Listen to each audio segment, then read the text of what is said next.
বৌমা, বলছিলাম আজকে কি রান্না করবে?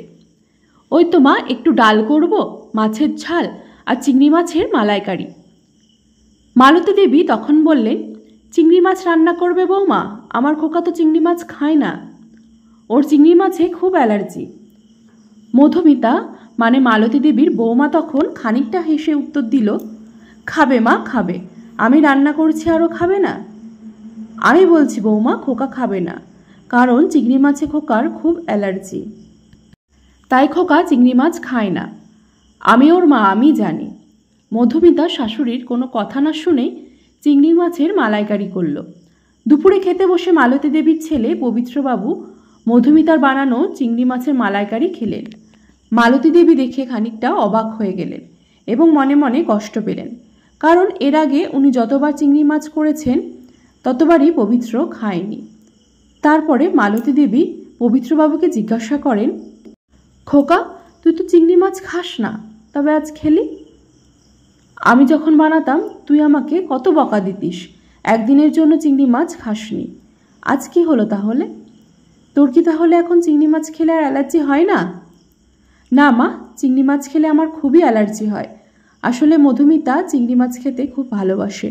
আমি যদি বলি আমি খাবো না, তাহলে মধুমিতাও খাবে না। তাই আমি ওষুধ খেয়ে নিয়েছি যাতে অ্যালার্জি না বেরোয়। মালতী দেবী এই কথা শুনে ছেলেকে কি বলবেন কোনো ভাষা খুঁজে পেলেন না। তারপর মালতী দেবী খানিকটা দীর্ঘ নিঃশ্বাস ফেলে বললেন, ঠিক আছে খোকা, তুই খা, তাহলে আমি আসছি। মালতী দেবী যে না খেয়ে চলে যাচ্ছেন সেদিকে পবিত্রবাবুর কোনো হুঁশই নেই। পবিত্রবাবু বরং স্ত্রীর রান্না খুব ভালো হয়েছে সেই প্রশংসা করতে ব্যস্ত। কিন্তু বিয়ের আগে পবিত্রবাবু এমন ছিলেন না, মাকে ছাড়া কোনো দিন খায়নি। বরং পবিত্রবাবু এমনটাই বলতেন, মা, তোমার সঙ্গে না খেলে আমার যেন পেটই ভরে না। কিন্তু সময়ের সাথে সাথে আজ যেন সব পরিবর্তন হয়ে গেছে।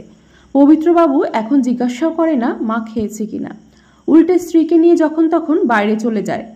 আগে পবিত্রবাবু বাইরে খেতে গেলে মাকে নিয়ে যেতেন, না হলে মাকে জিজ্ঞাসা করতেন বাইরে থেকে কিছু খাবার আনবে কিনা। কিন্তু বিয়ে 3 মাস না যেতে যেতেই সব কিছু যেন পাল্টে গেল। মালতী দেবীর বয়স 65। ছেলে বৌমার এমন ব্যবহার ওনাকে খুবই কষ্ট দেয়। এরপর একদিন পবিত্রবাবু ও মধুমিতা দুজনে বসে গল্প করছিলেন। মালতী দেবী তাদের কাছে গিয়ে বসলেন তাদের সঙ্গে কথা বলবেন বলে। কিন্তু দেখা গেল মালতী দেবী কাছে গিয়ে বসতেই বৌমা ওখান থেকে উঠে চলে গেল। পবিত্রবাবু তখন মায়ের কোনো কথাই না শুনে বললেন, তুমি কি একটু আমাদের শান্তিতে থাকতে দেবে না? আমরা দুজনে কি একটু একান্তের সময় কাটাতে পারবো না? তোমার কি সমস্যা বলো তো? কি চাও তুমি? মধুমিতা তোমার মেয়ের মতো, তুমি তার সঙ্গে এত হিংসা করো কেন?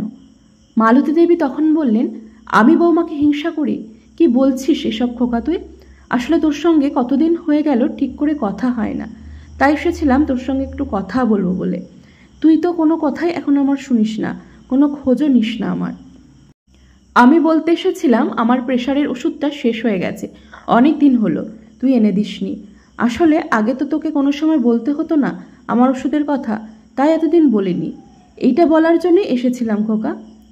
ঠিক আছে, আমি চলে যাচ্ছি, তুই বৌমার সঙ্গে কথা বল। এই বলে মালতী দেবী আঁচলখানা মুখে চাপা দিয়ে ঘর থেকে বেরিয়ে গেলেন। কিছুদিন পর দেখা গেল পবিত্রবাবু এবং মধুমিতা আলাদা একটা বাড়ি ভাড়া করে ওখানে চলে গেল। আর মালতী দেবীর ঠাঁই হলো গোকুলপুরের এক বৃদ্ধাশ্রমে। পবিত্রবাবু মাকে বৃদ্ধাশ্রমে রেখে যাওয়ার সময় বললেন, তুমি চিন্তা করো না মা, তোমার এখানে খারাপ লাগবে না। তোমার বয়সে এখানে অনেক মানুষজন পাবে, তাদের সঙ্গে গল্প করতে করতে সময় কেটে যাবে। আর আমি তো আসবো মাঝে মাঝে তোমার সঙ্গে দেখা করতে। মালতী দেবী তখন পবিত্রবাবুকে বললেন, শোন খোকা, তোকে একটা কথা বলি। তোদের যখন সন্তান হবে তখন তাকে উচ্চশিক্ষায় মানুষের চেয়ে সুশিক্ষায় মানুষ করিস, না হলে আমার মতনই অবস্থা হবে তোদের। আমি সবসময় চাইতাম তুই উচ্চশিক্ষায় শিক্ষিত হ। আর দেখ, তুই আজ উচ্চশিক্ষায় শিক্ষিত হয়েছিস ঠিকই, কিন্তু সুশিক্ষা পাসনি। আসলে আমাদের সমাজে এরকম অনেক মানুষই আছেন যারা বিয়ের পর ঠিক গিরগিটির মতন রং বদলে ফেলেন।